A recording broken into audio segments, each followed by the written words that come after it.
Hello, ഇത് chapter 8 ഘടനാപരമായ മാറ്റം, അതിന്റെ അവസാനത്തെ ഭാഗം.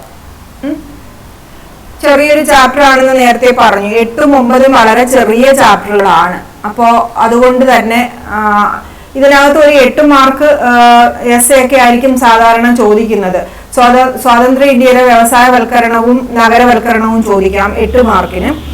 അല്ലെങ്കിൽ കൊളോണിയൽ കാലത്തെ വ്യവസായവൽക്കരണവും നഗരവൽക്കരണവും ചോദിക്കാം എസ് എ ആയിട്ട്.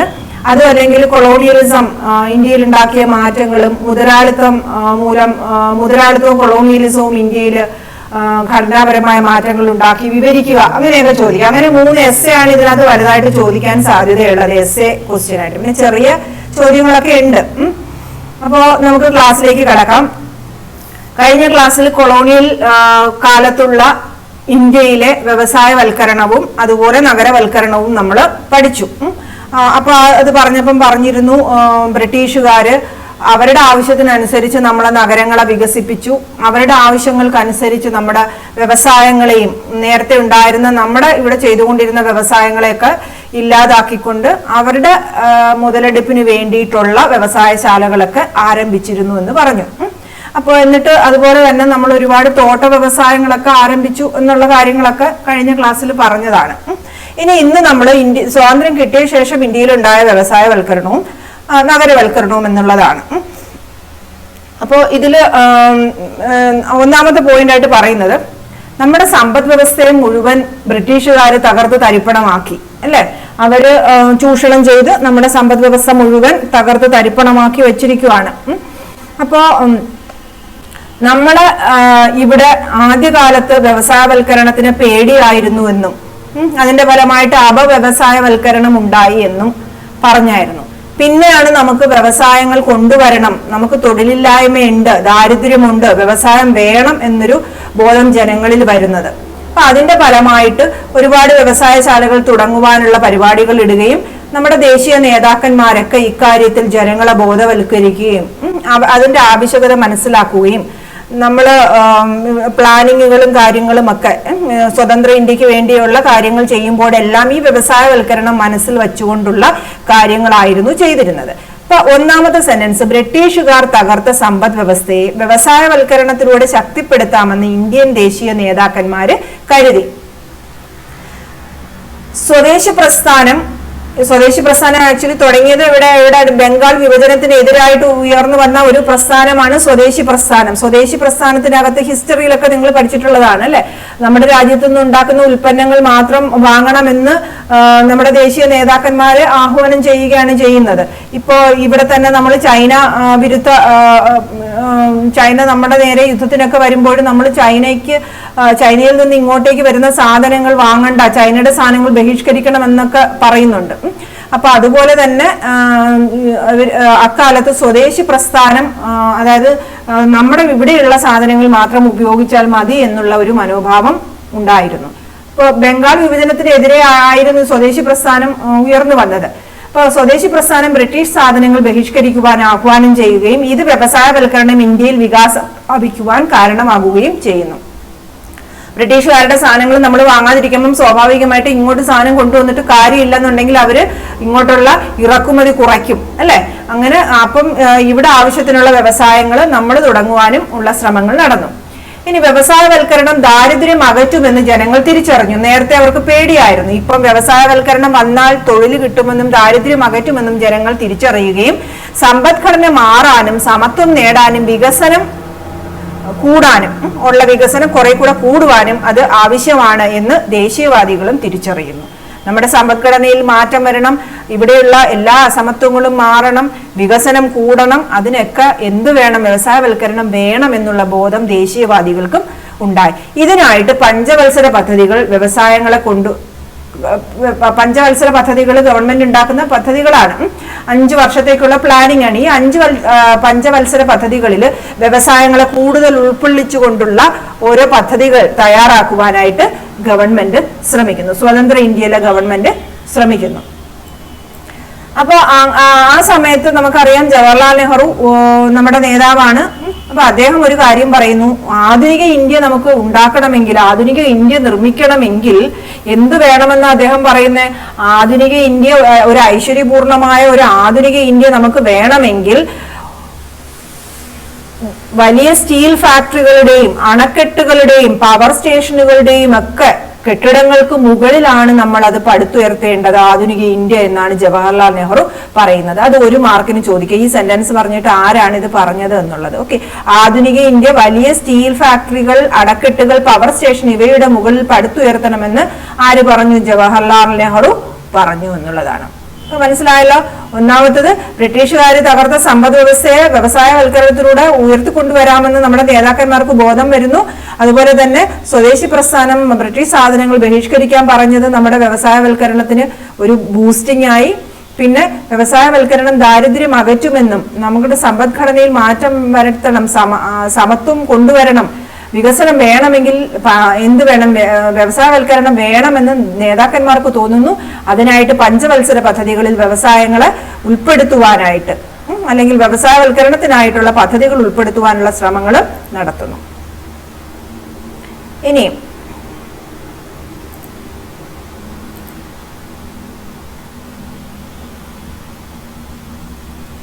അടുത്തത് സ്വതന്ത്ര ഇന്ത്യയിലെ നഗരവൽക്കരണം എന്നുള്ളതാണ്. അപ്പൊ നമ്മുടെ സ്വതന്ത്ര ഇന്ത്യയിലെ വ്യവസായവൽക്കരണം കഴിഞ്ഞു, അത്രേ ഉള്ളൂ സ്വതന്ത്ര ഇന്ത്യയിലെ വ്യവസായവൽക്കരണം എന്ന് പറഞ്ഞ് നമുക്ക് പഠിക്കാനായിട്ട്. മനസ്സിലായോ? അത് എങ്ങനെയാണ് നമ്മൾ ആ വ്യവസായവൽക്കരണത്തിലേക്ക് പോയതെന്നുള്ള ആശയം മാത്രമേ പറയുന്നുള്ളൂ. പിന്നെ ഒരു കാര്യം പറഞ്ഞു, പഞ്ചവത്സര പദ്ധതികളിൽ വ്യവസായവൽക്കരണത്തിന് വേണ്ടിയിട്ടുള്ള അല്ലെങ്കിൽ വ്യവസായശാലകൾ തുടങ്ങുന്നതിന് വേണ്ടിയിട്ടുള്ള കാര്യങ്ങൾ നമ്മൾ ഉൾപ്പെടുത്തിയെന്നും പറഞ്ഞു. അത്രയും മാത്രമേ സ്വതന്ത്ര ഇന്ത്യയിലെ വ്യവസായവൽക്കരണത്തിൽ നമ്മളിവിടെ പറയുന്നുള്ളൂ. ഇനി അങ്ങോട്ടുള്ള ക്ലാസ്സുകളിൽ ചില സ്പെഷ്യൽ ചാപ്റ്റേഴ്സ് ഉണ്ട്, അവിടെ നമ്മൾ ഇതിനെക്കുറിച്ച് വിശദമായിട്ട് പറയുന്നു. ഇവിടെ നമ്മൾ ആ 3 പോയിന്റ് മാത്രം പറയുന്നുണ്ട്. ഓക്കെ, ഇനി അപ്പൊ ഇതൊരു കണ്ടാൽ വലുതായിട്ട് എഴുതിയിട്ടുണ്ടെങ്കിലും ഒരു ചെറിയ ഭാഗമാണെന്ന് മനസ്സിലാക്കുക. 8 മാർക്കിന് 2 കൂടെ ചോദിക്കാം, സ്വതന്ത്ര ഇന്ത്യയിലെ നഗരവൽക്കരണവും വ്യവസായവൽക്കരണവും. ഇനി സ്വതന്ത്ര ഇന്ത്യയിലെ നഗരവൽക്കരണം നമുക്ക് നോക്കാം. വ്യാവസായിക വികസനത്തിനൊപ്പം നഗരവൽക്കരണവും ഇന്ത്യയിൽ വരുന്നു.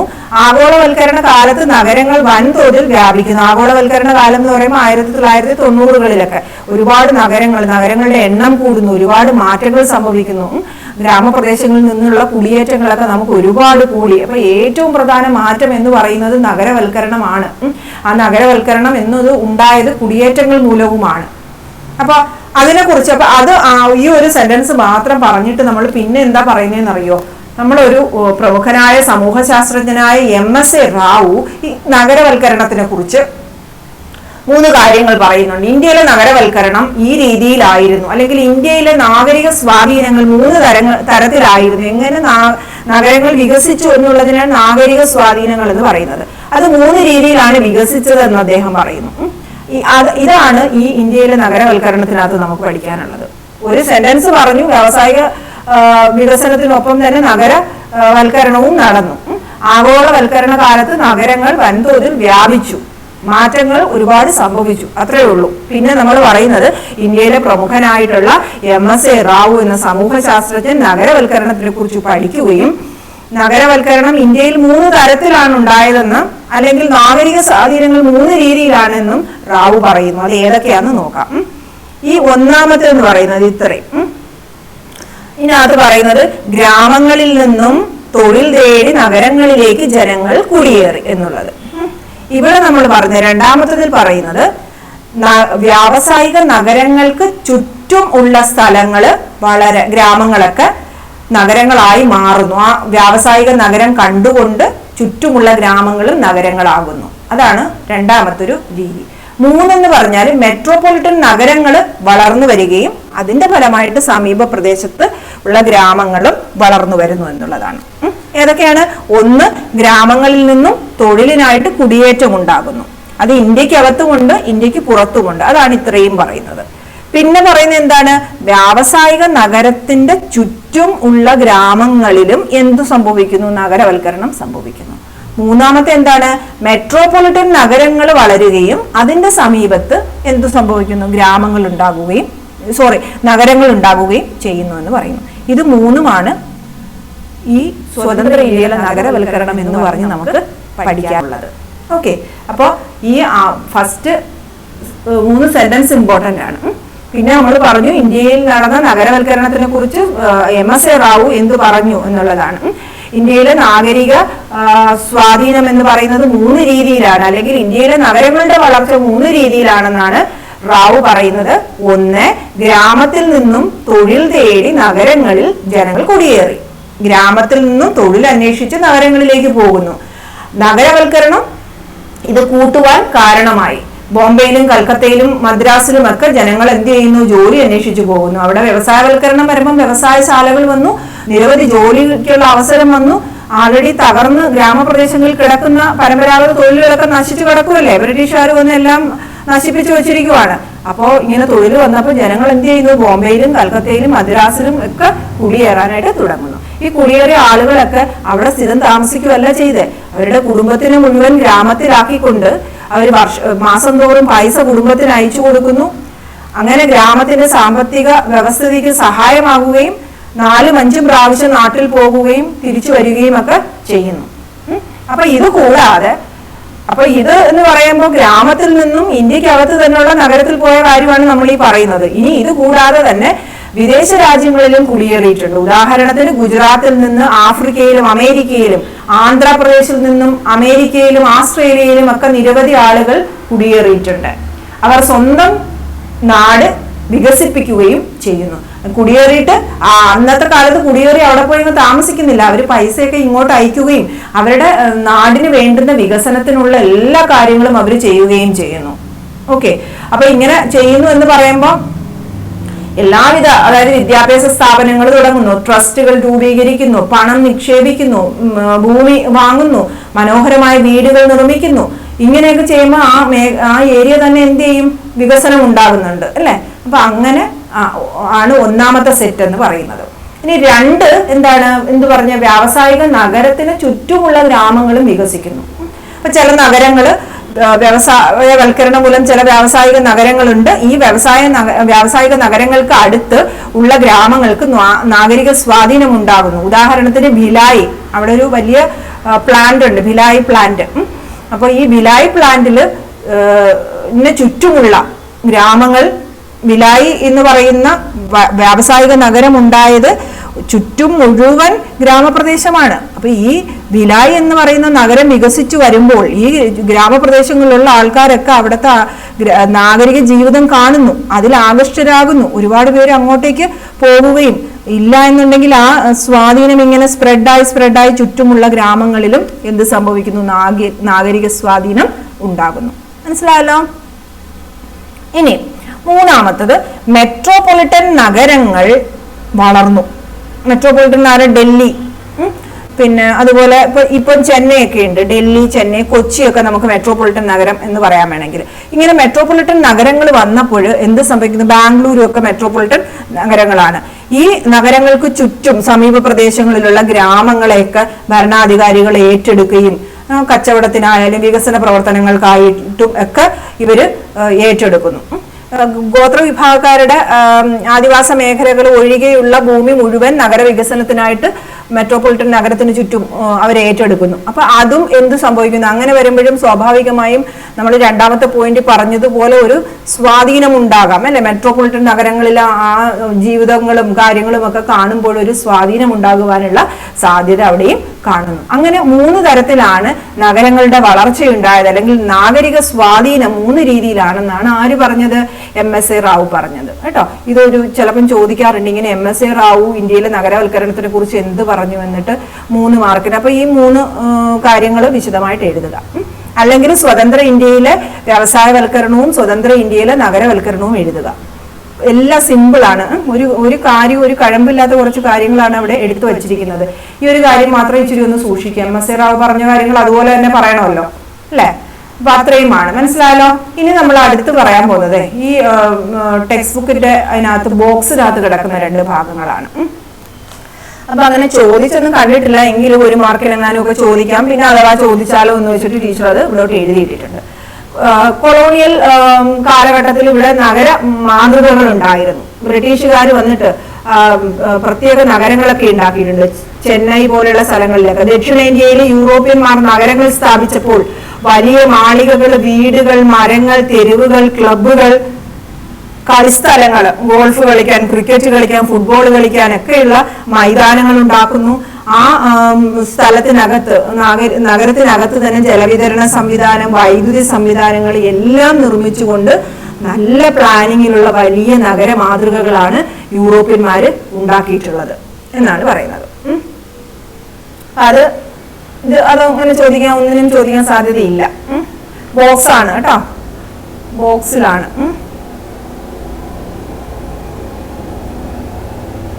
പിന്നെ ഉള്ളത്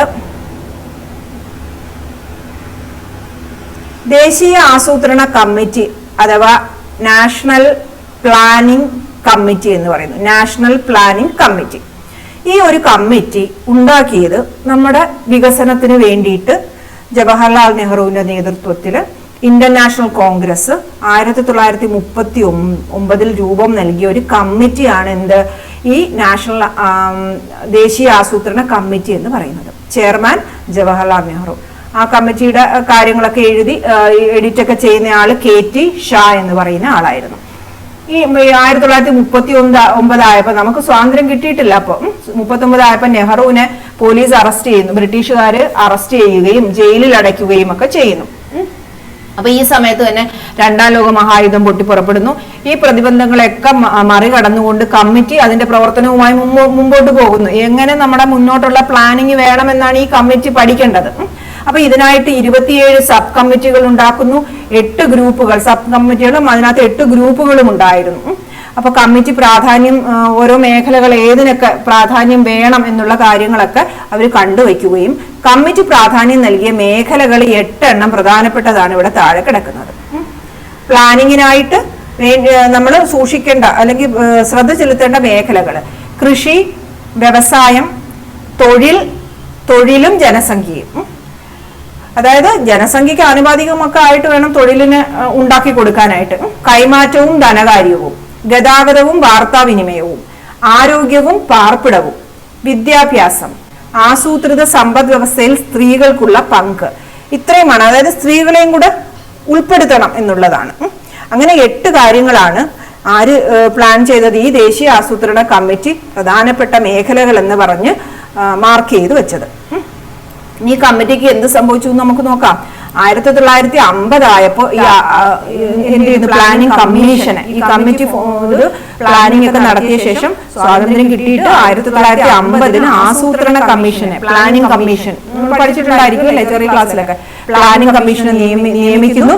നെഹ്റു ആയിരുന്നു പ്ലാനിംഗ് കമ്മീഷന്റെ ആദ്യത്തെ ചെയർമാൻ. ഈ പ്ലാനിംഗ് കമ്മീഷനാണ് നമ്മുടെ 5 ഇയർ പ്ലാൻസ്, പഞ്ചവത്സര പദ്ധതികളൊക്കെ തയ്യാറാക്കുന്നത്. ഇനി ഒരു കാര്യം ശ്രദ്ധിക്കുക, ഇന്ന് ഈ പഞ്ചവത്സര പദ്ധതികളുടെ നടപ്പിലാക്കുന്ന ആസൂത്രണ കമ്മീഷൻ ഇല്ല. ഇന്ന് ഈ കമ്മീഷൻ നിലവിലില്ല. അത് നമ്മുടെ ടെക്സ്റ്റ് ബുക്കിനകത്ത് ഇല്ല. കാരണം അത് നേരത്തെ അച്ചടിച്ച ഒരു പുസ്തകമായതുകൊണ്ട് ഈ കാര്യങ്ങളൊന്നും അതിനകത്ത് ഇല്ല. 2014 മുതൽ നീതി ആയോഗ് എന്ന പുതിയ ഒരു സ്ഥാപനം, ഇതിന് ബദലായിട്ട് നീതി ആയോഗ് നിലവിൽ വന്നിട്ടുണ്ട്. അത് ഓർത്തു വയ്ക്കുക. 2014 മോദി ഗവൺമെന്റാണ് നീതി ആയോഗ് എന്ന് പറയുന്ന ഈ പഞ്ചവത്സര പദ്ധതികൾ ഉണ്ടാക്കുന്ന ആസൂത്രണ കമ്മീഷനെ ഡൈല്യൂട്ട് ചെയ്തിട്ട് നീതി ആയോഗ് എന്ന് പറയുന്ന ഒരു പുതിയ സ്ഥാപനം നിർമ്മിക്കുകയും ചെയ്യുന്നു. അപ്പൊ ഇത്രയും ഈ കാര്യങ്ങളൊക്കെ ബോക്സിനകത്ത് കിടക്കുന്നതാണ്.